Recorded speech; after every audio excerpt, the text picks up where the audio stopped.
women don't feel safe with men. You learn that pattern as a child to protect yourself in the moment you could receive love, right? They want us to focus on everything but ourselves. Egos make us think that we're right about everything and everybody else is wrong about everything, right? Actually, your physical body will get addicted to your stress hormones. People don't see it that way. I really feel like a man and a woman is a perfect match for each other when they can be balanced in their energies. Your brain and nervous system sync back to, because that is the most familiar pattern. The basis of a lot of like what you just described, transition from like Pisces to Aquarius, right? And we're going into New Age, right? Yeah. Am I right on that? Is that the general idea? Like we're shifting into literally to a new thing. Humanity's consciousness is elevating up. Is that what's happening? Yeah, I feel like that is definitely what's happening, but I feel like it's a bunch of different factors that are kind of adding into the awakening of the people. I think that, yes, it's not only a shift from Pisces to Aquarius, but we just ended last year a 9-year cycle. We're coming and beginning a 1-year cycle this year. And then we were, snake year last year and fire horse this year. So I think between social media, between the energies and gravitational pull of all of the planets and, just the frequencies that we can't even see with our bare eyes, on top of social media, on top of the pandemic, on top of really realizing that people are starting to wake up to these systems that are here put in place to kind of manipulate our consciousness. So people are starting to kind of pull away from the systems that they've always depended on, which creates kind of space to evaluate what's really happening. So I think it's just a mix of so many different things, but I really feel like the catalyst is people waking up to see that sometimes, we can't depend on external reality to fill us up, right? And we can't depend on these systems that have told us all these things over all these years. We can't trust it fully anymore because they've shown us time and time again now that we can't trust it. Right. So people are just starting to, become more aware, I think. Okay, and you're in a season of change in your life too, right? Yes, I am. Yes, I am. So tell me, and I noticed a lot of people too. It's like, and there's degrees of it, and obviously, like you're recreating, I think, in a lot of ways. So tell me a bit about that. Yeah. So as I was saying, last year was the year of the snake. Lots of shedding, the end of a 9-year cycle. So you know what the 9-year cycle was? Yeah. So add 2 2025. So 2 plus 2 plus 5 is 9. So now we're coming into a 10-year, right? So 1 plus 0 is 1. So it always restarts like that in numerology. We always start 1 and then go all the way to 9, and then that completes a cycle in numerology. So last year, it was a 9-year. So then think about it. That energy, whatever you have dealt with in that cycle, it kind of grows from year 1 and expands into 9-year.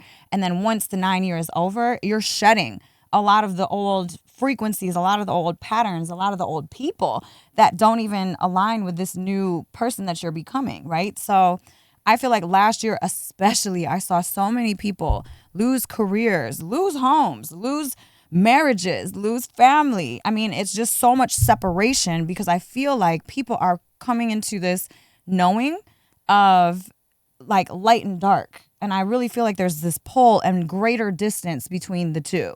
So coming into this year, I'm seeing not only myself, but so many others that had their lives completely dismantled that stayed in the light and kept themselves with their head up and not, didn't get succumbed to victim mentality.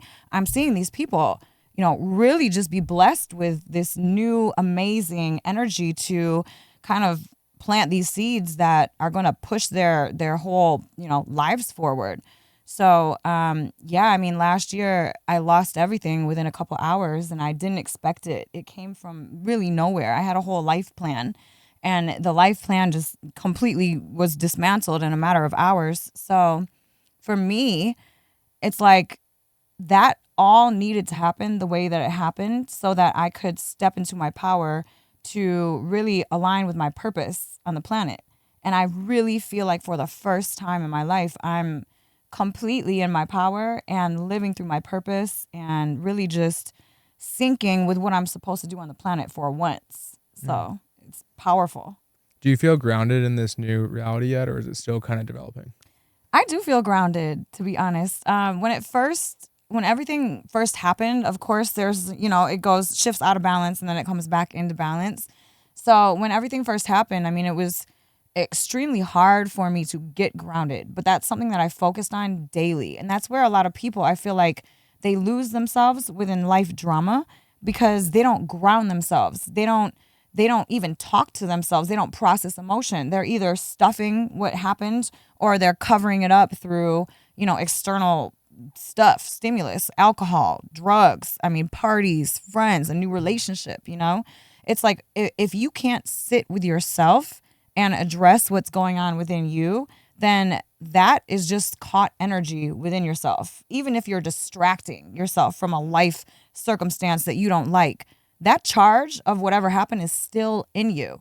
And especially with relationships, like if you are one to break up and then bounce right back into another relationship and then another relationship, if that one doesn't work, well, you haven't given yourself any time to grow and change. So you are going to attract the exact same thing in a different situation. You know what I'm saying? Like you are going to attract the exact same personality in a different skin suit, the exact same chaos in a different way. We are patterned animals, and we will keep on continuing these circles of this toxicity until we put awareness on it and change it.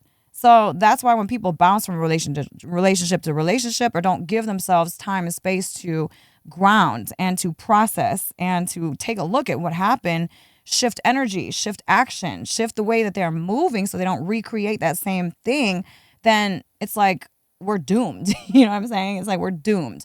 So, yes, I grounded myself. I focused on grounding myself every day last year to be where I'm at right now. And I feel very sturdy where I'm standing. Yeah, I love that. It's like now it's like where your power didn't have the ability to thrive in the dynamic. Yeah. Now like you can go out and step in the world and like you be the force, right? Yes. Which is like, especially like, there's like more women stepping out into that true power, right? Yes. And like bringing out your divine feminine and stepping into the world for that. So I love that. Yeah, thank you. And it's just perfect timing too, right? Yeah.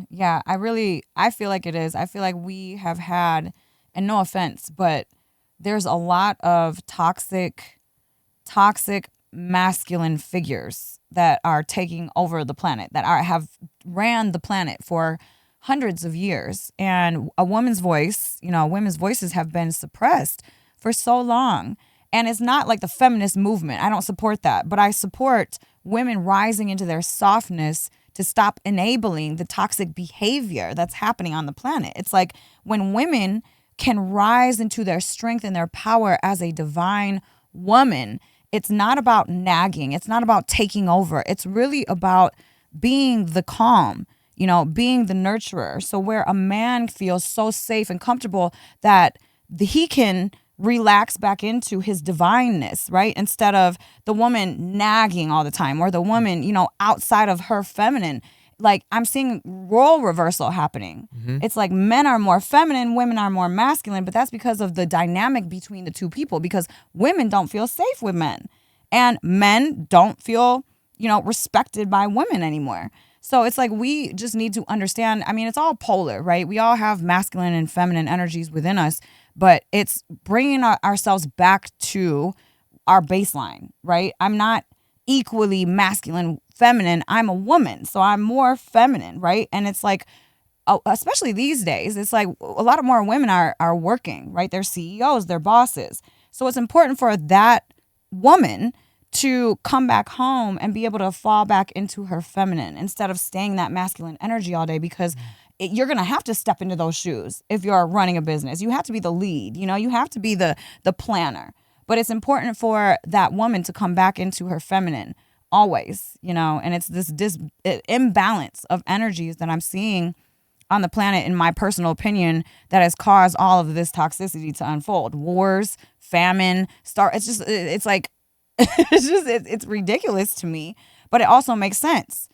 For so many years, women have been so scared to really stand firm in themselves. So we've enabled the toxic behavior and we've mothered the man instead of being the nurturer of the man, the partner of the man, right? It's like, no, we're turning into the mother. We're not supposed to be mothering grown men.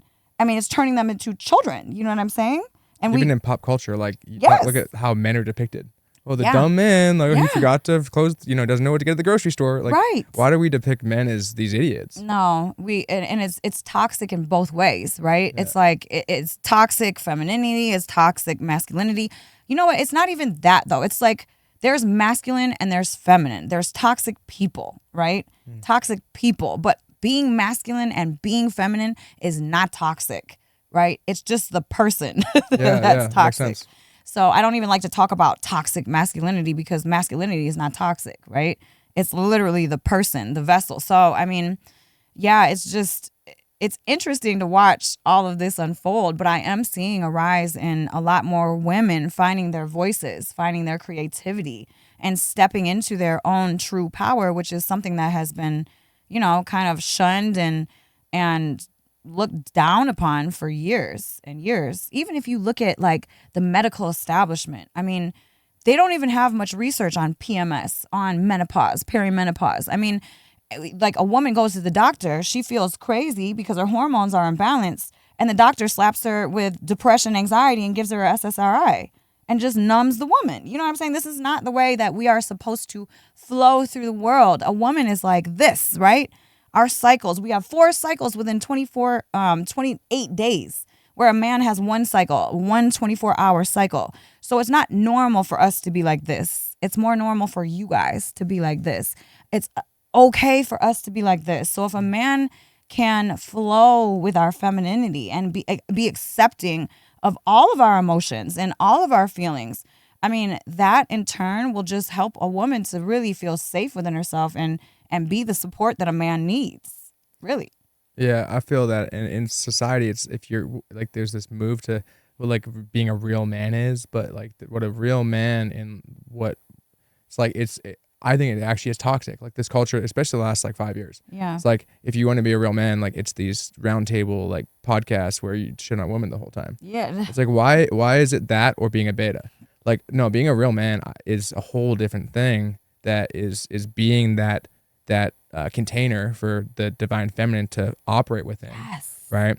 And like when you hold that space, then she's better, and her growing is not to your disservice. Her growing and being able to go, what you said, flow and create, Yes. is going to go pick up things that then you could benefit from. Exactly. But people don't see it that way. No. I really feel like a man and a woman is a perfect match for each other when they can be balanced in their energies, right? Because what I have, you don't have. What you have, I don't have.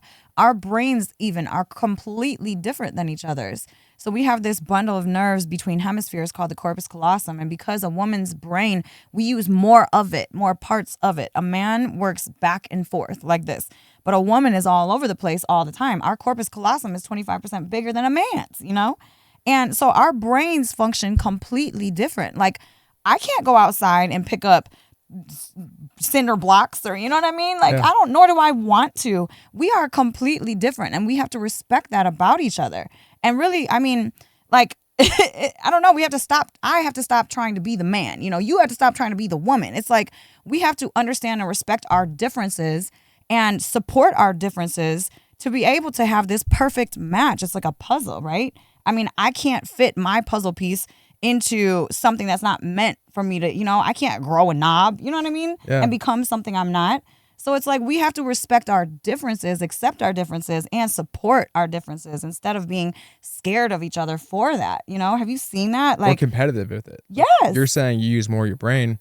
My like reptilian mind is like, no, but it's a matter of fact. It is. And so we need to accept like the truth of that. Yeah. And like you're not mad that I'm lifting more heavier stuff. That's just a fact. Right. And when we accept that, now we can operate in more cohesion. Right. Well, it's not even like good or bad that a woman uses more parts of her brain, because our brain, so a man, because a man's brain works back and forth like this, a man can plan. A man can see the future. You know what I'm saying? Like a man is so driven, like hyper focused in one direction. That's why women, like, we can multitask, right? That's a talent of ours, but we can't be as forceful with the planning, like the tip of the CEO brain, right? Mm-hmm. I mean, a woman, yes, she can be a CEO, but I feel like a man is more planned, more focused, more, super intentional about that one thing and kind of sees how to get there. Rather, where a woman can see kind of like the details of how do we make it perfect to get there, right? So it's not even good or bad. It's just different. It's just different, Right. you know? And so it's like respecting our differences really makes a perfect combination of like energy. The wonder why, like, what if women CEOs operated from more of a feminine leadership perspective? I think that it can work. It can definitely work, but I'm not sure. See, that's a deep question. I haven't even thought about that because a woman inside of her feminine flows like water, right? She's always like flowing and she's not really sturdy and like, this is what it is. This is how we have to do it. So can you imagine being under supervision of such a flowy kind of all over the place person? And I might get some flack for this, but I mean, I run my company as the CEO, as the sturdy visionary. This is where we're going. This is how we're getting there. You know, like the visionary. A man is more of a visionary. A woman is the support to that vision to make sure you get there in the right, you know, capacity and get there probably at the highest standard, because a woman too, our intuition is way more like we can pick out, oh, that guy is not a good guy. You know, like, oh, that guy is probably trying to just get you money. Right. You know what I'm saying? We're seeing the we can interconnectivities that. Yes. Yes. But I mean, if I were to run my company as the divine feminine force only, like, and really be in my feminine, I don't think that the workforce and the way that we have been moving would have been as focused, as fast, and kind of as strategic, you know? So I mean, for me personally, this is just, I can only see through my lens. So I do step into my masculine when I go to work, but yet I always come back to my feminine as I'm finishing up work, and I'll go take a bath, you know, I'll soak myself, be in water so I can be the mother to my child. You know, I can't be a mother and a father to my child. Like I don't feel like it's ever right for a single mother to try to teach a man how to be a man. You know what I'm saying? We can't. We're not men. We don't have that lens. So I always sink back into my feminine after I work. And I think that it would have been maybe a little toxic if I were to run my company as the divine feminine, because I would be getting distracted with this feels like, oh, well, that feels, I don't know if I could do that because that feels like, you know what I mean? It's kind of like, no, this is the goal. This is where we're going. And this is how we're getting there, period. And I don't care how it feels. You know what I mean? It's like that balance. I don't know. I've never really thought about it. In my business, I'm leaning into the opposite, where I'm trying to lead with more intuition and sensing into it. So like, I'll literally be on my team meeting. I'm like, hey, my leadership team. I'm like, and I'm literally saying, I feel like we should be doing this. I feel like this. Yeah. Which is fascinating, because I didn't until just this moment put into perspective that is me leaning into the feminine and trying to sense into it, which actually may or might not be the best decision when I step into that business. Yeah, I think I need to just be like, guys, we're doing this. Yeah, I've really never thought about that. Like, I love this because I don't have an answer, you know? But just thinking about it, I think it would be a very different environment if I were just only in one energy. I think, honestly, though, the secret to success is knowing when to shift back and forth, kind of being flowy with it, right? Not too stern in your masculine, not too much in your feminine, but being able to kind of flow between the two, maybe. But I think I lean into masculine more so when I run my company. That's cool. It's cool that you're aware of that. Have you been aware of that before having this conversation? Not really. Not that I put awareness on it, but when I look at it now, I'm like, yeah, no, I'm definitely in masculine. Well, you know what? The last company I was with, so, I mean, that company dynamic, I was so far in my masculine that I burned myself out, like, completely. I mean, I was working 14 to 16-hour days, 4.5 years straight without a break. Like, literally, we wouldn't take days off. So, you know, end of 4 year, I burnt out. And not only just mentally burnt out, I mean, I burnt my body out. And that's what people have to be aware of when they're moving, you know, very quickly with things. You have to give yourself space and time to recoup yourself, to refill yourself up with that energy. Because if you get to the end of the line and you have poured everything out and you have nothing left, you will have a cascade of toxicity within your body. Not only inflammation from stress hormones, but your other hormones, like your sex hormones, which control your moods, will get all jacked up. So, I mean, I completely burnt out at the beginning really of 2025 last year. and my hormones were all messed up. Like I had no spark, I had no passion, I was exhausted all the time. So physically, I was destroyed. Not only mentally did I feel like screw my life, but it was physically. So the physical was feeding my mental, which was feeding my energy, which was feeding. So it's a toxic loop. And that's because I was too far in my masculine, and instead of being the support in that business of feminine energy, it was like I was masculine energy. So it was completely just toxic for me. I never gave myself the space. Oh, you know what? This just made me think about something really important. Okay. So as I was saying, I was in my masculine with that last thing. After having my life dismantled, it's like I was forced to embody the feminine. So here's the difference. So launching my new brand, it was like, I'm not going to allow myself to burn out like I did. So I'm not going to hustle till I die. I'm not going to not take breaks. I'm not doing that anymore. I'm going to sink into my attraction mode, my magic energy, which is the feminine, and allowance of whatever is supposed to happen come forth towards me, right? So I really am in my feminine working through this business. I mean, when I come to planning, yes, I step into the masculine energy, but I mean, after that got dismantled, I allowed myself to align with the divine source energy within me, and that just unfolded the most magical life for me. Because when a woman is inside of her pure divine feminine, I mean, that's where the magic happens. The allowance, the attraction, right? That's attraction. That's literally like feminine energy. Yeah. You are attracting, you're not pushing. You are allowing it to come towards you.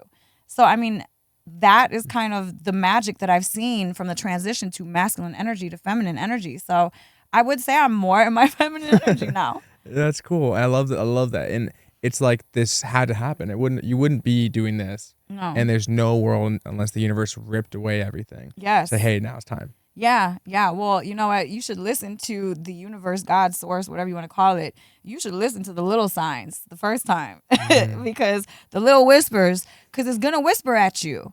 It will whisper and continue to whisper. Then it'll start Stronger talking. and stronger. Then it'll start yelling a little bit. And then it'll start screaming. And you don't want to wait until it screams, because when it screams, it's a lot harder to come back from, because literally I lost everything, even though I heard the whispers long, long time ago. But it's a lot easier, I feel like, in that. And you're totally valid for having gone through it, because how do you listen to this whisper when everything, you can look through it and be like, okay, no, it's like not that bad, right? Yeah, but that's our problem. That is our problem. That is why we enable the toxic behavior, because, oh, it's not that big of a deal, or, oh, they could change, or, oh, I just love them so much. It's like, it's that not listening to the whispers that create massive amounts of unnecessary drama. But what if that whisper's wrong? I don't think it ever is. I don't ever think the whisper is wrong. We all have intuition, right? We all are connected to God, source, universe. We all have that higher self that we're connected to, right? So we have this innate thing called intuition. We have just gotten disconnected from it through stress, through trauma, through getting our heart broken, through, pain. Because when that happens, we leave our bodies. We're not here anymore. And it's like our bodies hold the intuition. We get these gut feelings, right? We have these instances of thought, oh, well, maybe I shouldn't do that, right? It's always there, but we just get disconnected from that feeling, from that connection. And it's our responsibility. It's not our fault that we got disconnected from it, but it's our responsibility to find that connection again. Connection to source, to the yes, intuition. to our intuition. How do you strengthen that? Because it's kind of like a muscle, and as you learn what means what, right? You have to know. When I ask if the whisper's wrong, it's right. But how do you know what's right and wrong is the question. Well, I mean, it's really just the innate feeling. So how do you enhance intuition? Well, you start taking care of yourself. You start listening to yourself. I mean, so many people these days are so busy, especially in America. It's like stimulus response. We're hustling until we die. I mean, it's like work. It's nonstop. We're not taught how to rebuild our energy. We're not taught how to meditate. We're not taught to take breaks. We're taught not to take breaks. That if you take breaks, you're wasting time, right? I mean, it's like that hustle mentality that's ruining our connection to self, because we're not listening to self. So I always just recommend people, take 5 minutes a day to listen to yourself. start there. Micro movements create macro outcomes in the long run. So start with 5 minutes a day and then move it to a very conscious lunch, right? When's the last time you sat down and ate lunch and actually tasted your food instead of standing up, working on something, reading emails, going through social? You know what I mean? Like, sit down, eat your food consciously, really taste your food. I mean, now it's even being processed. You have more nutrients that are getting absorbed into your body because you're sitting there consciously thinking about it. If you're eating and your body is in fight or flight, you're not going to absorb nutrients, minerals in the way that you would if you were consciously eating. It's almost impossible because your gut is shut down at that point. So, I mean, all of these little changes to start really listening to ourselves and taking more time to expand our consciousness, awareness, and just, the space, right? It's like we're trying to grow space so that we're not reacting to things and we can intentionally move through the world. And as you create that space, the whispers get louder. At this point in my life, all I have to do is close my eyes, ask myself a question, and it's like a screaming voice, like, this is what you're supposed to do. But that's because I've been listening. That's how I moved through last year. It was like everything was dismantled. So what do you want to do at that point? You're in survival. You want to fight, right? You want to fight your way out of survival. Like, oh, screw these things. Like, you want to go crazy. But that's not what higher self, God, would do, right? Because God is love. So what is love? Love is taking that breath, moving through love, making the choices through the lens of love, not through emotion, but through love. So how do you get there? You have to take that moment, connect to your intuition, and ask yourself, what would my higher self do? And that's how I move. So now my neural connections are more strengthened to go towards that instead of the reaction mode, right? Instead of, oh, well, screw them and victim mentality. I trained my mind, my nervous system, my body, my energy to shift towards gratitude, towards what would my higher self do, towards love movement instead of toxic ways of moving. It's like a muscle. Is that something men and women should both do the same thing? Absolutely. Because we'll be better people. If you're not reacting, then come on. We lose 30% of our blood flow to our executive brain, our executive mind, and it jumps back into our reptilian minds, right? So if we're moving from our emotional brain, from our reptilian mind, we're not going to have that space to make that conscious action. You're just literally letting your emotions control you instead of that space to where your higher self now can make a conscious, intentional thought. When people get triggered, I just tell them, go take a walk. Go take a 20-minute walk before you, if you're fighting with somebody, you know what I'm saying? If you're fighting and you're triggered with, let's say, your partner, take a 20-minute walk and then come back and revisit the situation. Because now your blood flow has come back to your prefrontal lobe. You have your executive mind turned back on and you can make a conscious decision, not through emotion. There's so much chatter right now around the concept of like the nervous system reset. Yeah. And it's like, I think it's trending right now and people are trying to figure this out. And they're talking like these things. You've been on this trend, you've been on this wave for years, right? Yeah. But why is it now? Like, why right now and like this year is it picking up so much? Everyone's trying to figure this out. I really think because they're seeing that it works. You have to reset your nervous system. Like, we are literally trained. Our physical bodies are wired as children, right? So fetus to 7, we are getting programmed. Our nervous systems are getting programmed. And trauma is not something that's big or small. Trauma is something that happens inside of your nervous system, how you're perceiving the event. So it doesn't matter what the event is. It's just how your nervous system responds to the event. So if you have a trauma, that means your nervous system did not have a chance to complete the stress response. So that in turn gets stuck in your body as a fractured memory, as an emotional charge, and you will continue that pattern until you put conscious awareness on it to change it. Because why? The nervous system and the brain always tries to save resources. So it will always sink back into the most familiar pattern instead of something new, because unfamiliar is the scariest thing to the brain and the body. All right. So you will always choose familiar pain over unfamiliar gain until you see and become aware that you are doing that. So let me ask you, people pleasing. Have you ever found yourself people pleasing? There was times, yeah. Okay, so did you, when you were a child, did you feel like you had to make people happy or you were going to get in trouble or like not receive love? Yes, when I was a child, I was a people pleaser. Yes, so you learned that pattern as a child to protect yourself in the moment so you could receive love, right? So that is not a moral failure on your part as you continue into adulthood, still people pleasing. It is just literally what your brain and nervous system sync back to, because that is the most familiar pattern until you start to put awareness on it and change it. But it takes that like moment of, I don't know, discomfort, right? To start creating that new pattern. But that is how we change, right? I mean, perfectionism, right? Have you ever had perfectionism? Yeah, there's been times, yeah. Okay, so for me, especially when I was a kid, it was like love was received when I would perform and do well, get A's, right? Do good at my tournaments when I was in gymnastics. Like then I was receiving so much love. So I, learned that I have to be perfect to receive love, right? I mean, that's what my nervous system and my brain. So if I get something that's maybe a bad score on something, I mean, I'm in a brain health certification course right now. When I don't pass the test, some of the quizzes, I'm like, I feel my nervous system go on high alert, because at the root of that, if I don't perform and pass this test, I'm not going to receive love. I'm going to be all alone. I'm going to be abandoned. And that's the core wound. I was adopted, So it's like you'll still get these rushes of feeling, but it's like when you can put your awareness on it and say, hey, talk to yourself in that moment. You're okay. You don't have to be perfect. You are human. And it is okay. I even talk to my younger self, like, because really at the end of the day, when we're triggered, it's our brains and bodies going back into the moment of when we first felt that pain. Okay, so we're not acting as the adults that we are. We are acting as the 5-year-old. So I'll talk to the 5-year-old, like, it is okay. Like, I got you. You don't have to be perfect. It is okay to make mistakes. It's okay to not be perfect. It's okay to get a B on your test, And that alone will start to rewire those automatic patterns that are within us. So yes, I mean, it is like we are conditioned throughout our lives to revert to toxicity, but it's our responsibility to see that, find the root of that, and start to shift the patterns. And how do you do that? Well, you have to reset your nervous system, because our nervous systems are wired. So you have to start resetting the nervous system to attract different, or you're just going to keep on this circular pattern throughout your life.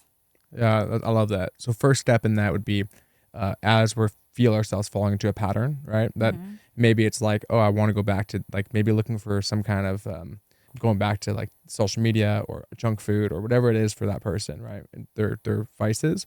So like being aware of this. Okay, this is happening. Yes. And then from there, step 2 is what? Now give myself grace and compassion. Yeah. In the moment. Is that what you're suggesting? Yeah. Well, I mean, so I have this 7-step method to healing, right? And one of the first things that you have to do is realize in the moment what's happening. So yes, awareness, right? So catch yourself in the moment of the trigger.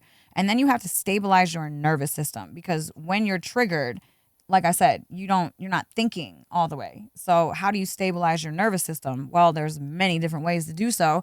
I mean, deep breaths, deep diaphragmatic breaths in the moment can do that. I mean, if you're inhaling and you exhale through the mouth longer than the inhale, that will shift you from sympathetic into parasympathetic, which is rest and digest. I mean, you can activate your vagus nerve. So I'm always playing with my ears. That activates your vagus nerve and shifts you into parasympathetic. Rubbing behind the neck, drawing a infinity sign with your tongue. I mean, there's so many tapping. There's so many different things in the moment that can stabilize your nervous system so that you're able to even go deeper with yourself, right? Because you can't go deep with yourself or with anything external until your nervous system is stabilized and calm.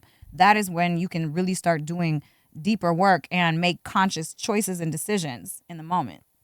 So if I'm living my life and I'm catching myself, right? Maybe I'm like, this happens to me sometimes. I'm only recently becoming aware of it, where I get off a call, a Zoom call, whatever it is, a meeting, and I'm tired. It's 2:00 in the day. I shouldn't be tired. Why am I all of a sudden tired? And I'm never tired this time.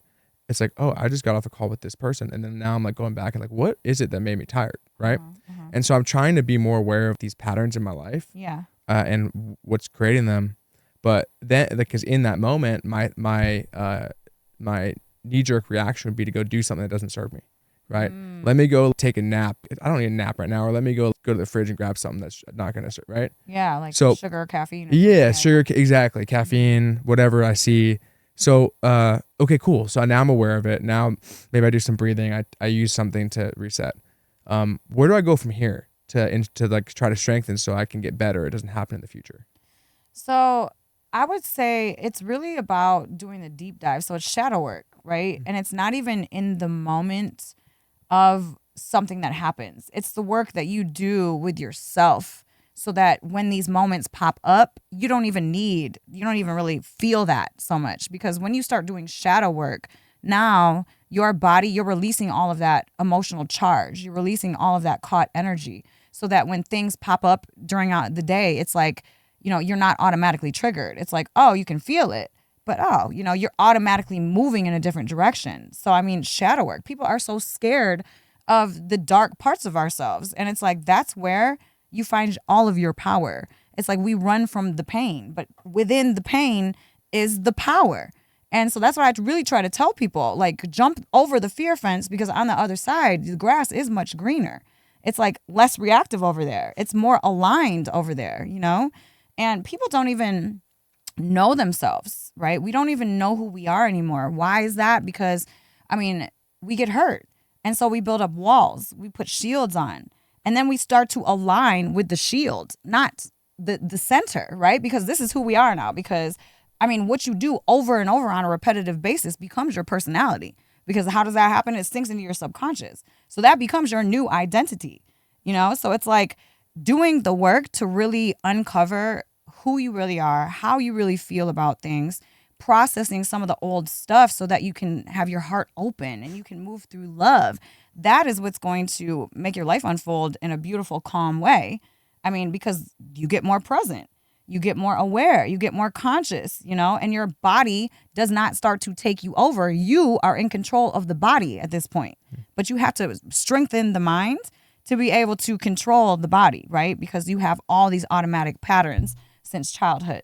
So I would say just go into the depths of your trauma, start working that stuff out. This is what I teach, shadow work. I've done over 100 different modalities to rework my subconscious, redo my identity, my personality, to heal my brain, heal my body, heal my energy, it's all there. It's just a matter of taking the time to actually do it, right? So is that what shadow work is? It's going into your trauma and dark parts of yourself? Yes. So I really coined the term as like you're shedding light where there is darkness, right? Shadow work. So you're going into your own shadows and you're shedding light there. Like, what is this? What could this be? So I'm glad that you said, sometimes during the day, something triggers you and then you're going into your mind about it. I always do this. Always. Anytime I feel any type of hit of anything, I go into my body scan. Where do I feel this? Usually if it's anger, it's in my chest. Okay, let me ask this anger. Is this about right now or is this about something prior? And that first hit, you'll get that intuition.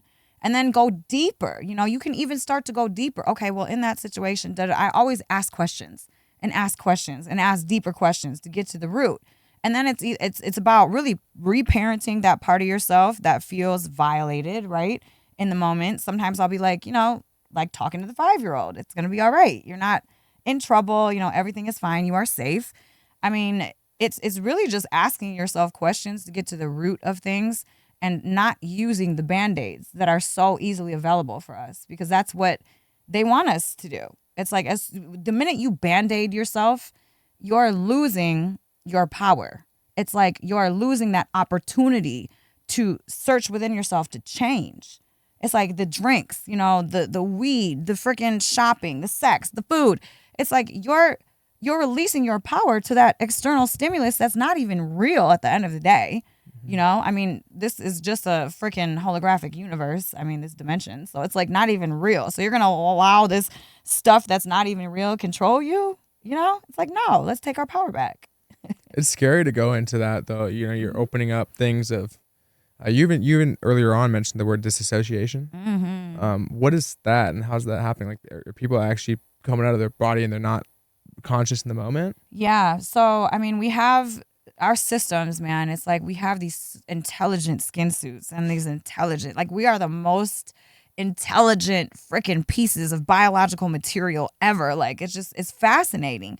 And so like what happens is when you experience as a young child, especially when you're in development, if you're experiencing something that's overwhelming to your body, to your brain, then your brain, you'll disassociate. So your nervous system will go into disassociation. So super far. Dr. Stephen Porges talks about this, the polyvagal theory. So you have ventral vagal, which is your nervous system is open. Like your vagus nerve is activated. You're open. You're social. You're feeling good. And then you have fight or flight, which is like you're wanting to fight or you're wanting to run. And then you have dorsal vagal, which is shut down, disassociated, and you can even faint at this point. So it's literally a physiological response that happens within the body and the nervous system that shuts you down so much that you're not consciously there anymore. And then what will happen is your brain will actually repress those memories, so you won't even have access to them anymore. Like a lot of children, I mean, I can't even remember like half my childhood because it's like all like blocks of it are missing because I was repressing so much. And then I was disassociated throughout my teens and early 20s, and I had no fear. I literally had guns in my face before I ran through a gunfight. I heard a bullet like my ear, like I was doing crazy stuff because I was disassociated. I wasn't even here. It was like I was just kind of, walking through a dream. And that is a physiological response to trauma. Mm-hmm. I love the question you asked, which is like, okay, tune in, like, where am I feeling it? Yeah. And then asking the question, which was, is this now or is this earlier? Before. Right. Yes. And then tuning into that deeper and deeper. And I think it is going to take a little while for the average person to get used to going into it because the first question you don't know. Right. Is it now or later? You might not even know. Right. And especially when you're triggered, it's hard to even go into that. I mean, this is a practice. Like I have not created the life that I've created just by doing things here and there. Like I live what I talk about. This is hard. It is a practice, but eventually you're creating ripples in your future reality that will benefit you in the future. It's like you have to wire yourself, but once you're wired, it just becomes automatic. So any change is really hard, but it's possible for all of us, anybody to do it, but it is work. It's work. And it is hard work because our egos, I mean, we as people, we just want to act through a freaking ego because it feels cozy and comfy. It feels good. Think about it. If you break up with somebody, right? And it becomes all their fault. That feels good to you. Because why? Because you're not in trouble anymore, right? It's not you. It's them. All the responsibility is them. So there's no weight on you like, dang, right? Maybe I could have. I mean, it feels better for everything to be everybody else's fault but yours. It feels better to us as human beings, like our egos. But that completely gives away our power. I mean, we cannot control our reality if our reality is controlled by everybody else but us. Right. So, I mean, how do we take our power back? Well, we have to look at ourselves and look at the parts that sometimes we don't want to look at. Like even in my failed marriage, it was like I had to look at the things where I wasn't showing up. I had to look at the reason why I attracted the dismantling of my life. It's not him, it's not them. It's me. I created that reality. So how did I create this reality? And how can I prevent this reality from ever happening again? Because I don't want to go through that again. So what do I need to do to change my energy, change my action, change the way that I'm perceiving life to be so that I can recreate a better reality for my future instead of that again? And so many people don't do that at all. Yeah, I know. Right? It's like it's always someone else's fault, right? Yeah, it is. And even like society, I feel like is perpetuating that. Whereas even the media, oh no, it's not your fault. It's because of this reason, right? And let's go get mad at those people. Let's rally up and that whole act in itself. I don't know if it's intentional or unintentional, but it's stripping people's power away. It's intentional. In my personal, I think it's intentional because what do they want from us? Control. Yes, they want our energy. They want to steal our energy, steal our focus. Yes, they really do. Think about it.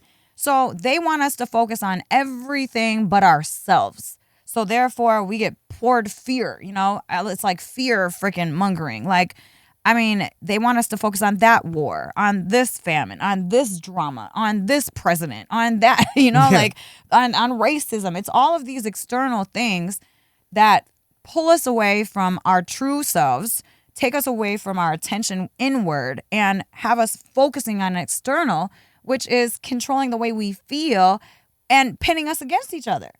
It's so ridiculous to me. It's like, it's just so ridiculous. It's like, I don't understand how we can be so at odds with each other, right? And fighting each other about so much stupid, minuscule.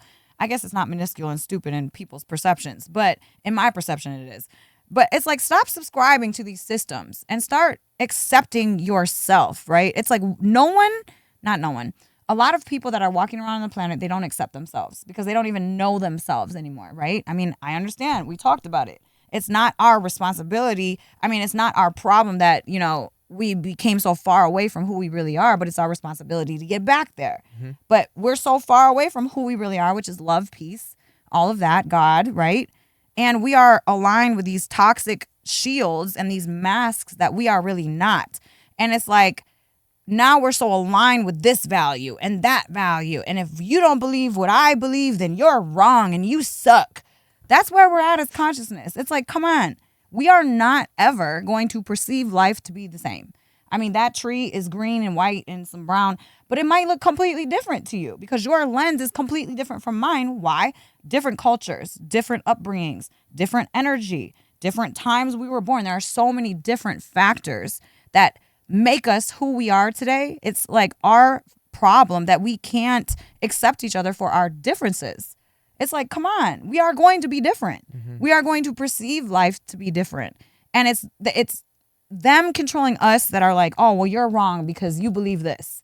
Now we're fighting each other and we're not fighting what we need to be fighting, which is them controlling us and our energy and really just walking us around like sheeple trying to fight each other all day. And it's like, we're distracted from the plan of what they're trying to, do to us instead of becoming sovereign by going into our inner worlds and expanding our consciousness. It's like, no, we're just fighting each other over stupid stuff. It's like, I went to an event at a place and it was a place that was owned by a person that, people don't like. And I lost hundreds of followers because they didn't like that I went into that place. Now I'm all of a sudden that supporter.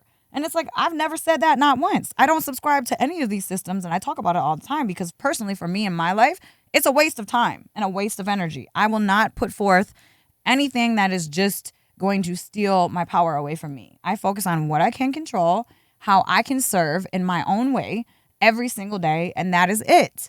But it's like, just because I was at a place, people's emotions and their identity is so aligned with this I call it a false narrative. You never really know at the end of the day. But it's like they're so aligned with that if you even go into this building that's owned by this guy, now you're a supporter, now you're wrong, now I hate you, now you suck, now all this troll comments. And I'm like, damn, just for posting some pictures, like I would ask these people, what are you doing for humanity every single day? You know what I'm saying? It's like, but I know what I'm doing for humanity every single day, but what are you doing? It's like, start focusing on the inner world.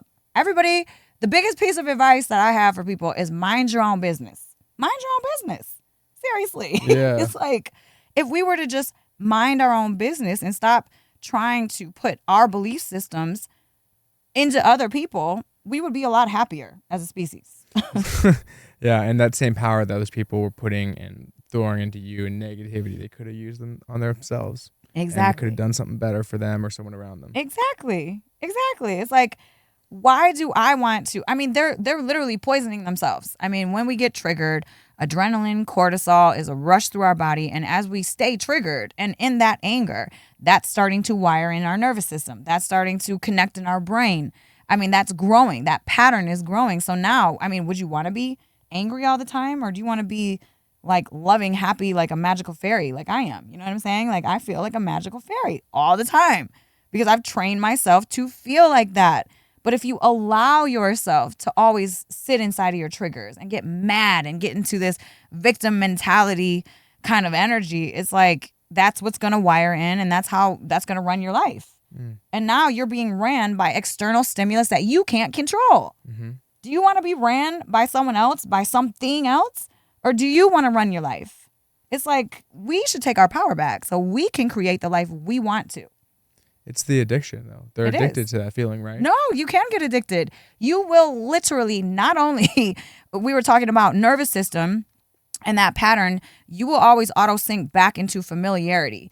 So that's probably some old like loopy pattern from back in the day, right? And then your physical body will get addicted to your stress hormones. So you will unconsciously search out drama to activate your system so that you can get that hit of whatever it is that you need to get from the stress, right? So you will search out drama. I mean, people literally, I used to do this.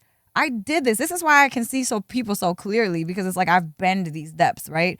I mean, I would be in these Were you the relationships. drama starter? Yes. I would be a drama. I'm not anymore, but I was when I was 19. I remember I was trying to get in a fight with my boyfriend, and I was poking him, and I was mushing him in the forehead, and I'm like, what was I doing? Because I was trying to get that, that unconscious hit of those stress hormones. I was trying to fulfill the need that I had, right? The drama. It's like, we have to realize that this could be us. You know what I'm saying? Like, these things could be us. I mean, we have a bundle of nerves at our brainstem called the reticular activating system, and this filters out our reality dependent upon how do we see ourselves and how do we think reality is. So every single second, there's about 10 to 11 million bits of information that hit our consciousness. We can only consciously take in 50 to 100 bits of information at a time. We would literally explode if we were to consciously take in everything. We would like physically explode. So how are you perceiving your reality, right? It's like, are you perceiving it to be life is hard? Because if you think that life is hard, then you're going to perceive life obstacles everywhere, because that is what you're filtering your reality to see. But if you feel like life is magic, now your reality is opening up to be able to see the magic, because that is what you're training your hardware to see. This is literally like hardware. We can train, it's like a computer system. You insert the program and now the program is there, and now you're perceiving differently. Quantum mechanics and physics, right? Everything exists as pure potential, infinite potential and possibilities until we observe it. And then it collapses into this third dimensional reality. So how are you observing your reality? Through a lens of love or through a lens of fear? Because that is what you are going to collapse into your life. So it's like all of these different things. We just have to train ourselves to perceive through love, to live through love, to see that life is magic, right? Life is amazing. Life is not hard. Like, after someone goes through a terrible divorce, usually their heart closes, right? Oh, well, every guy's a dog. Screw them. I'm not going to. No. Because if that is how I perceived all men to be, then that is what I'm going to attract into my life. Mm-hmm. Men are beautiful. I mean, amazing. So are women. I think everything is amazing. But that is how my reality is collapsing. And I keep meeting the most amazing people because I've kept my heart open. And that's not my lens. I don't think, oh, all men are dogs. Oh, women are bitches. I don't think that at all, because of one experience I had. But see, people get so stuck in that reality, and it's like they get stuck inside of it, and then that's unfortunately what they'll always live until you expand, right? Until you start to believe something different, believe a new story, start training your body with a new story, and then you'll see how magic it can be. And I've literally lived all of this, okay? So it's not like just some book that I read. No. I have created the reality I'm living today, and I'm living my dreams, honestly. So it's like anyone can do it. If I can do it, anyone can do it. So there's like three things I want to unpack that you just said. One of them is was a huge shift for me in my life, which was the shift from where like everything is like our creation of reality. Mm-hmm. And when we take control of that, even the relationships, the dynamics, like getting a car accident, this shifted in my life where I got in a car accident, and I literally thought, how did I create this? I got rear-ended. Well, how did I create it? I left it that I chose to leave that exact same time. Yes. I chose to drive that exact same route. Mm-hmm. I chose to, stop that stop sign, everything. And that gave me the first time in my life where I felt finally in control. Yes. Right. So that's one thing which I thought was fascinating. The second thing you said, which I've never heard depicted this way, which is really cool, is so like we live in infinite potential. And I believe this, and I've seen it in my life many times, and it's true, right? But the way you described it was when you draw awareness to it, it collapses into your life. And I don't know if this is something you pulled from somewhere, you've massaged it into the idea, but even just the word and the way you collapsing into your life is such a cool concept. Draw awareness to it, and then a black hole, right? What's happening in a black hole? Yeah. Right? You pop a balloon, it collapses. Yeah. So just through that mere act of putting attention, awareness on something, that can come to your life. Yeah. Yeah, it's like literally like pulling potential into reality. Isn't that cool though? Like It the is. word collapse is just so powerful in that thing. Yes. Because it's not a push thing. It's not you force it. It's No. you do the stuff that has to happen, but it's coming in. Yes. Yes. It just, put awareness there and it does. It collapses into your reality. For instance, I mean, I didn't know how I was going to do life when I lost everything. I mean, how do you do life? You don't have money, you don't have a car, you don't have a home, you don't have friends, you don't have a career, you don't have, you know what I'm saying? How do you do life at that point? But I was not going to let my lens collapse my reality into disarray. It's like, no, I had so much trust and faith in God's source universe, in myself, in my strength, and my real resilience that I knew everything was going to be fine. And I knew that everything was not only going to be fine, but it was going to be better than fine. And it just started to unfold like that, like magic, because I didn't shift the way that I perceived my reality. It's like I trained myself. No, every time my brain would be like, oh, well, this sucks. This is horrible. Shift that. Like, for instance, I mean, I moved 3 times in 30 days, like boxes I was carrying. It was crazy. Like the amount of, I had like Armstrong muscles.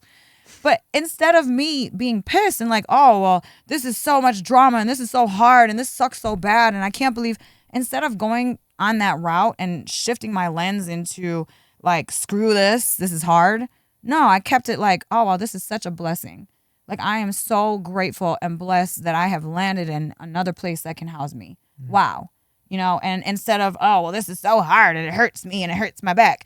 It's my workout for the day. I guess I'm about to get some extra reps in. It's like shifting your perception of reality can completely shift your life. Yeah. There's always something to be grateful for, And the only thing that's true about real in this situation is the meaning you're tied to it. Mm-hmm. Literally, you got to hit the gym that day. Yeah. Like, you might as well make it this next 2 hours on moving boxes. It's the story we tell ourselves about whatever it is that completely will shift us. It's like we can come to the same moment, you and me, and we could be looking at that camera, and I could be like, no, it's pink. No, it's black. No, it's pink. Seriously. No, it's pink. But it's like when you can just shift the reality to like one story you tell about that thing, right? It can completely just change. And don't you want to shift your reality into positivity, gratitude, magic, amazing, like love? I mean, everybody wants that, but it takes the second of awareness to be able to do that, right?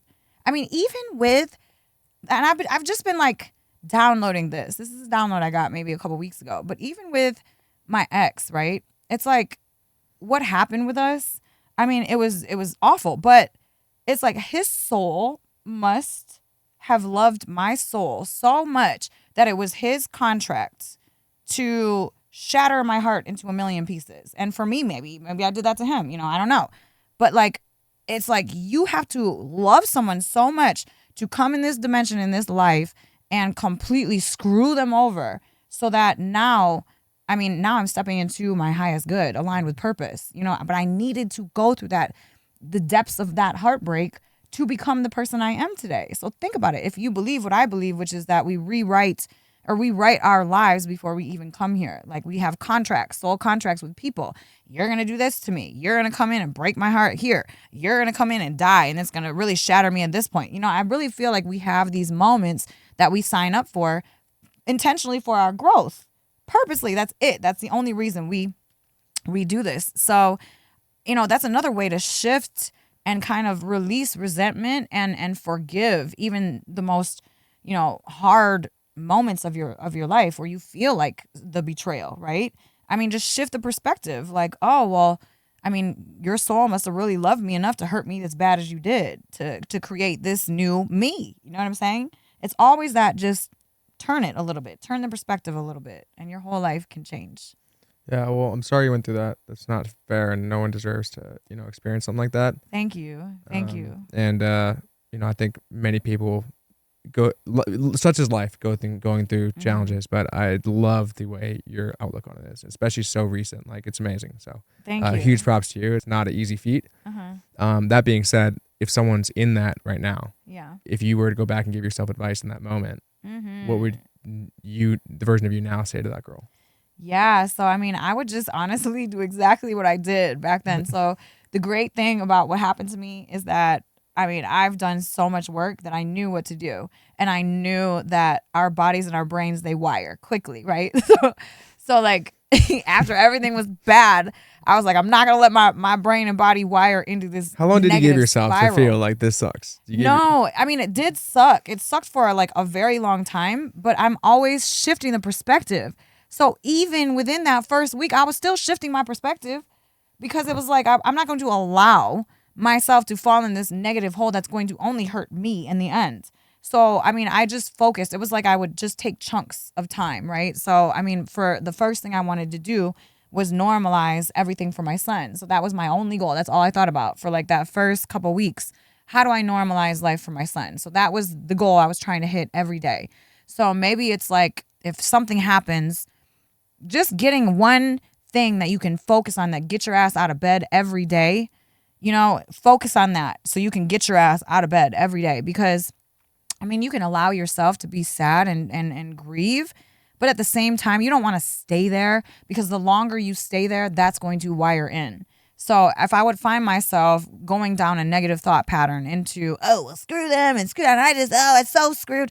I would allow myself to go there, process for a minute, feel it in my body, even try to go into the pain in my body and just sit with it, right? Allow it. But then after so long, it was like, no, I am going to try to find the gift in this situation right now. And even that is hard, but it's like, find the gift. Okay, if that isn't even working, I'm still feeling awful. Run outside. I would run outside. I would let the sun hit my face. I would ground my skin to the earth's surface, which is grounding. It literally helps your body shift it back into homeostasis from being in fight or flight or disassociated.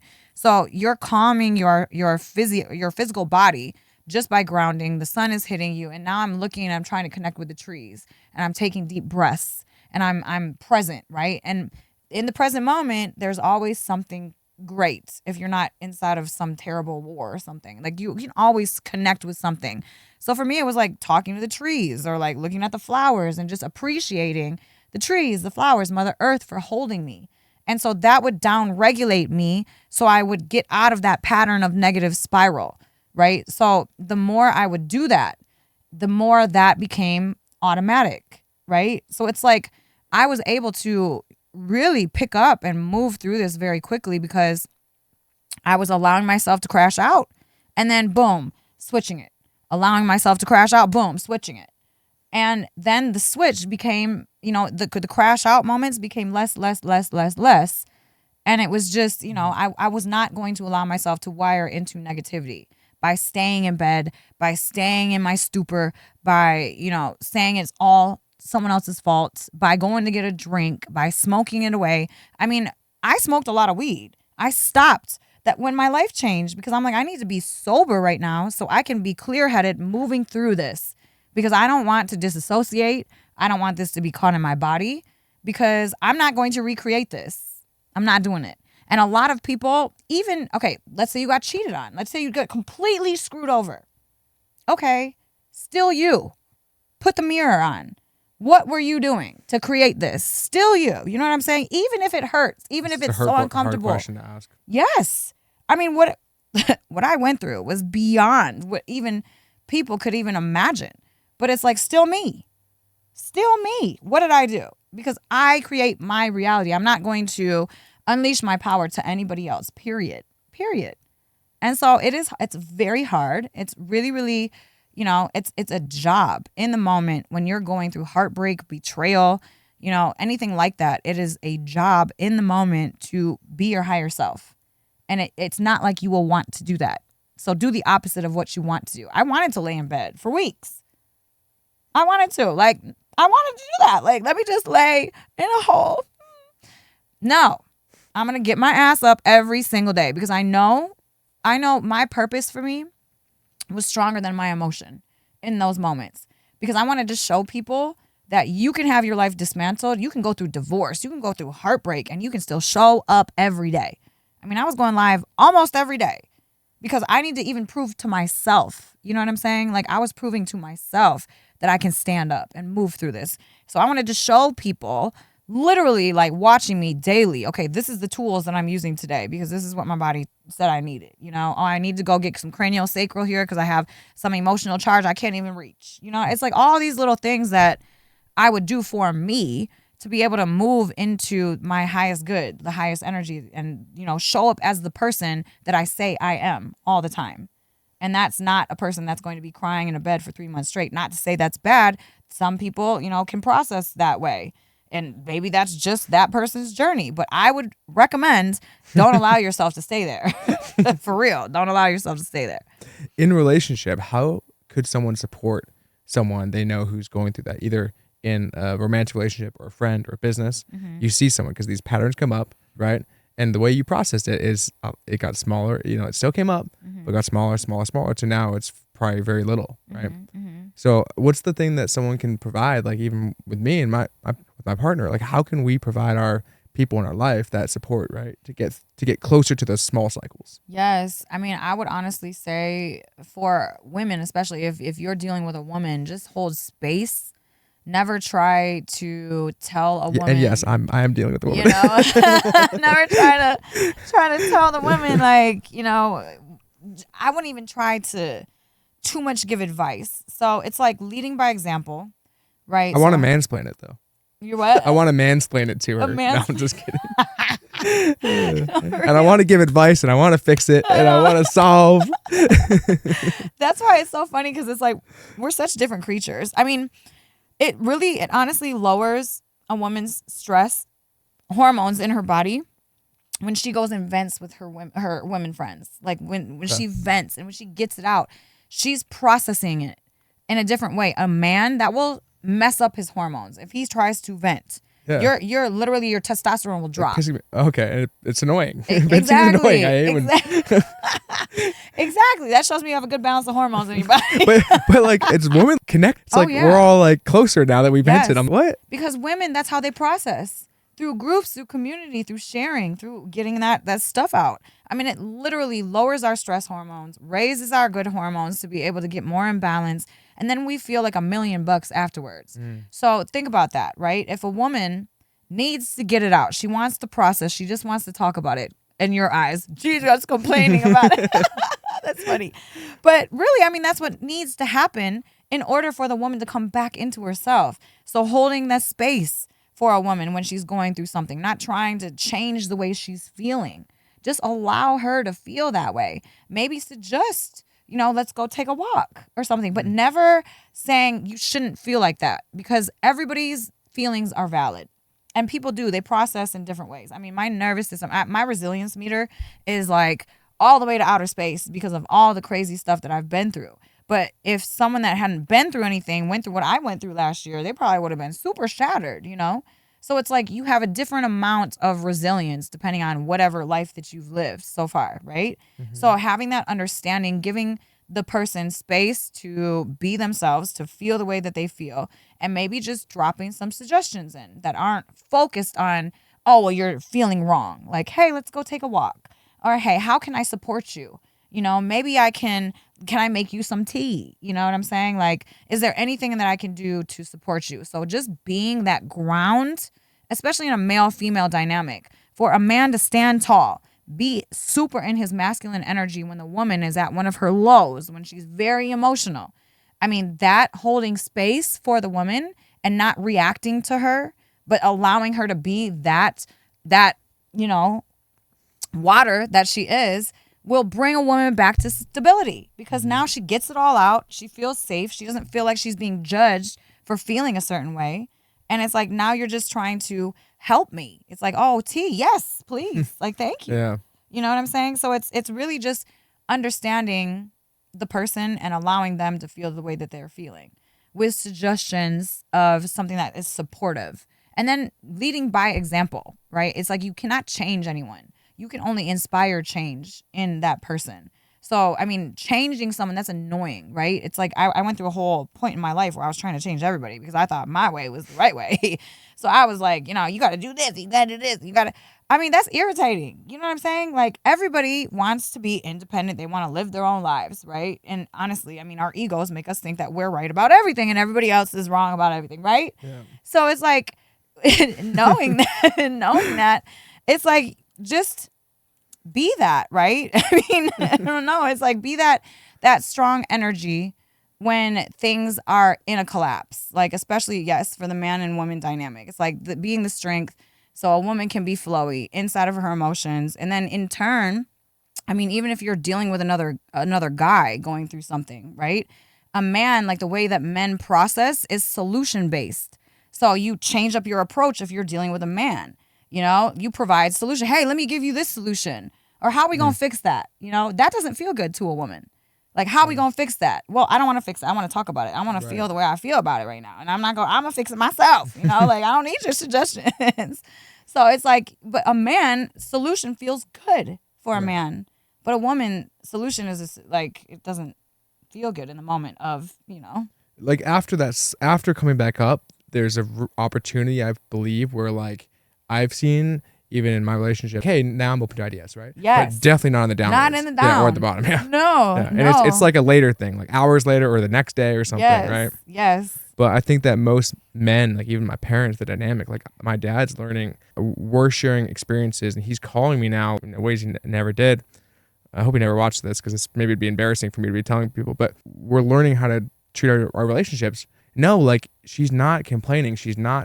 My mom's not sad. She just wants you to shut up and just tell her she's right. Yeah. Any men who are listening that maybe this is resonating with, like, in those moments in my relationship, I just say, she's right. Everything she's saying right now, I'm not going to disagree. I'm going to pretend I agree with everything, because for her, it's real, right? And even if I'm like, no, that person didn't do that, right? That camera's pink, right? To her in the moment, right? Right. And so I think that's a strategy too that I've learned, is like, okay, yeah, I'm going to pretend everything is valid. Yeah. And then the hour-long thing became a 30-minute thing, became a 15-minute thing. It's like, now it's like a 3-minute thing. Yeah. You're totally valid for feeling that way. I love you. You're safe. I'm here. Yes.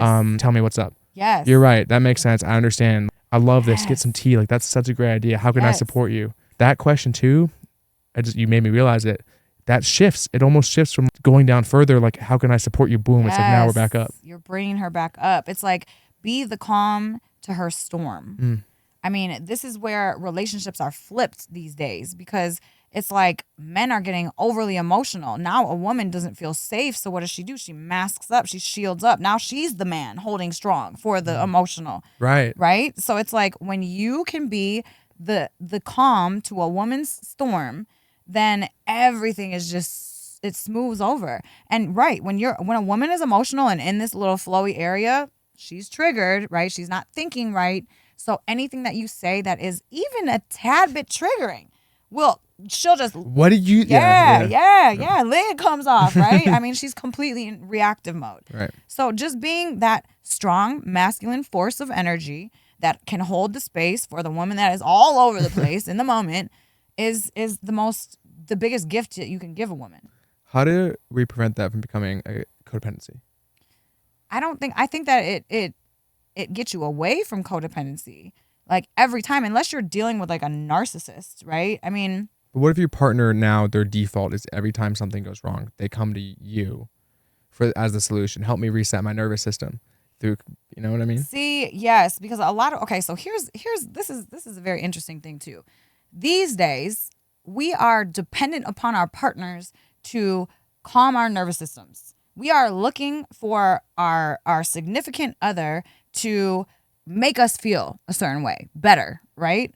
And it's like, we can't do that. We have learned wrong. It's like, now community and relationship is so separate that it's like, we don't even have that anymore to work with. It's like, we're so disconnected from each other. You know what I'm saying? In social media, it's crazy. So we don't even have that, like, interaction anymore like we basically used to, right? We're so disconnected from each other and disconnected from ourselves. And I think it's the ensuring that the dynamic's healthy. We are searching for a partner to make us feel a certain way. And it's been like this, and it's gotten worse like this, because now instant gratification, we have an instant gratification culture, right? So we're expecting all of these feels to be automatic and, like, right away, instead of knowing that we need to learn how to calm our nervous systems, that we need to be independent but yet dependent within a healthy dynamic.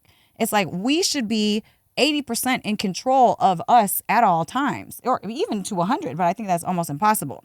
But it's like now we're like 40% in control of us and searching for that external stimulus or person to give us the rest to feel better. That is the wrong way to look at things, because now you're dependent upon that external person to make you feel a certain way. When you realize that we are not our thoughts, right?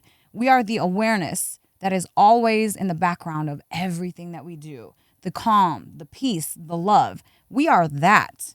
And so we need to sink into that and know that everything that we see, that is seen, can change, right? What is consistent all the time? The awareness that sees. We need to become the awareness, right? To look within, become the awareness, and know that everything is always shifting, and that we create these feelings internally within ourselves, right? It's just the stimulus that activates the hormones within our bodies to make us feel like we're in love or feel like we're calm. But who's actually doing that? We are doing that, right? We're doing that to ourselves. So when we can learn that all of this is coming and stemming from us, from the awareness, it's like we're so detached from everything else. We don't depend on others to make us feel a certain way. That's where people need to get before they enter into a relationship, or that is going to be a codependent dynamic, because I'm dependent on you to make me feel a certain way. Instead of I'm happy, you're happy, let's come together, be independent, but have a, cohesive situation where we're supporting each other instead of, depending on each other to make us feel certain ways. It's like we just need to get back connected with self, get back connected with community, like real community, not just on a phone, like, talking on a phone. School group. It's not the same. It is not the same. And although they can join your school group or community if they want. Yeah. I feel that that's really important. We get in a relationship, have to get to the point where I believe that we both know that we don't need each other. Yeah. We'd be just as good, if not better, without that person. But the best version of ourselves come together. Yes. And that's a cool place of certainty where cheating doesn't happen. Yeah. You don't have to worry. Dude, my girl's on tour in Europe. She's a rock star. She does music. She's on a tour in Europe right now. Yeah. I don't know, because I don't care. I don't have to think about it. She's freaking playing for thousands of people a night in rock, right? And that industry has stigma around it. Yeah. Right?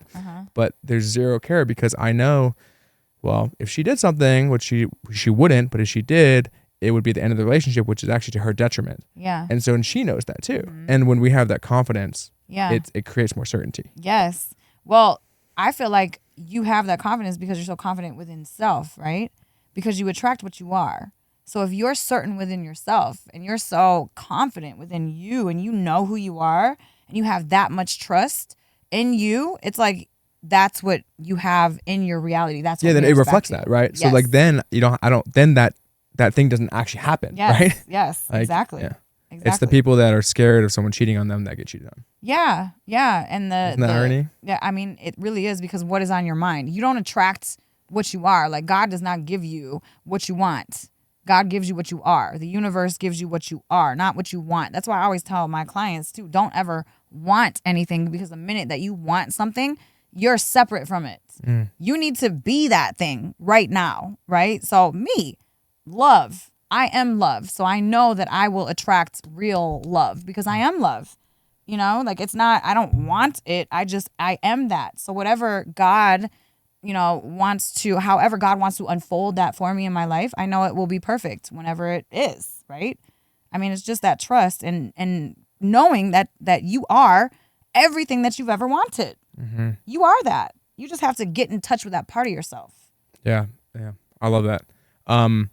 So thank you for coming on. This has been awesome. And maybe we'll at some point do another one of these, because it was great chatting with you. And I learned a lot today. So hopefully some other people can too. Yes. Thank you so much for having me. You just did an event here. Is there other events, other things that you're doing? Like, how can people connect or learn more with you? Yes. So it's so exciting. I've just, I've launched a couple different things. So I launched my group coaching.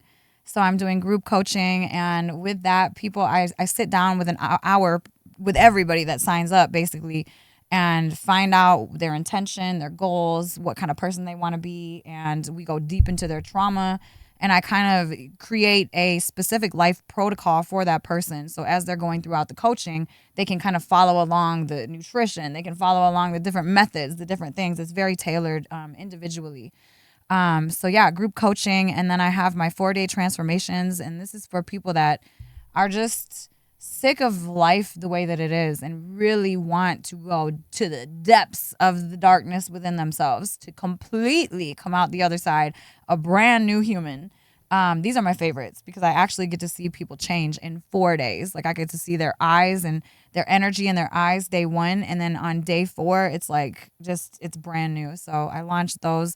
Those are deep, intensive, one-on-one retreats basically. So yeah, I tailor something specific usually, or sometimes if they want it, we can have plant medicines, tied into that ceremony and everything. So it really depends upon the individual, what we do with those. And then I launched my 2 tours to the foothills of the Himalayas and then to Shangri-La, Bhutan, all in October with my partner, Lamatashi Norbu. He is a Tibetan monk. And yeah, we'll be taking people all through the caves where 1,000 monks and 1,000 nuns have meditated. When is that? I'm in. Yeah, October. Yeah. It's going to be so dope. And then Bhutan is what Avatar is based on. Oh, cool. Yes. So that mythical energy alone is going to be freaking incredibly magical. And it's so awesome because I'm partnered with Lamatashi that a lot of tourists can't go to Bhutan because they want to keep that energy very sacred and cultured there. Right. So they don't want random people coming in and changing the energy and the flow of how they live. So, if I can make the dates work, I'm in. How can I sign up for that? So I'll give you the links to my website. It's elisabethunlimited.com is my website, and you can find all this stuff on there. My name is spelled with an S. Everybody spells my name with a Z. So if you can't find me, it's Elisabeth spelled with the S. Elisabeth. Unlimited. Yes, Elisabeth. ElisabethUnlimited.com, and all my offers and everything are on there, and you can find the tours on there too. And Cool. It's going to be fantastic. Like Yeah, that's magical. awesome.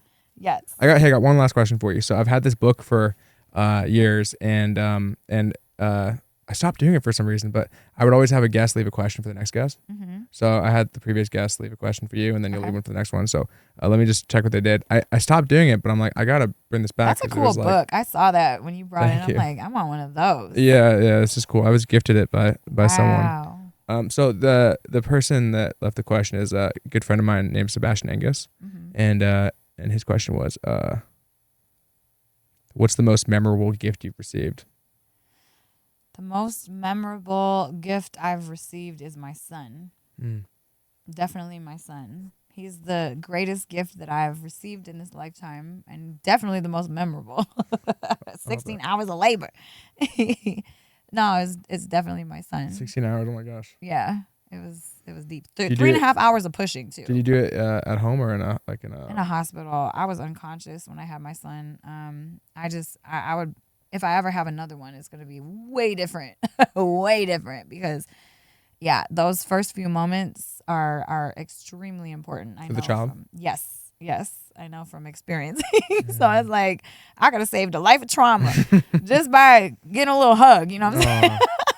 No, I'm just kidding. No, it's all divine. It's all perfect. But no, it's definitely my son. Yeah. Thank you.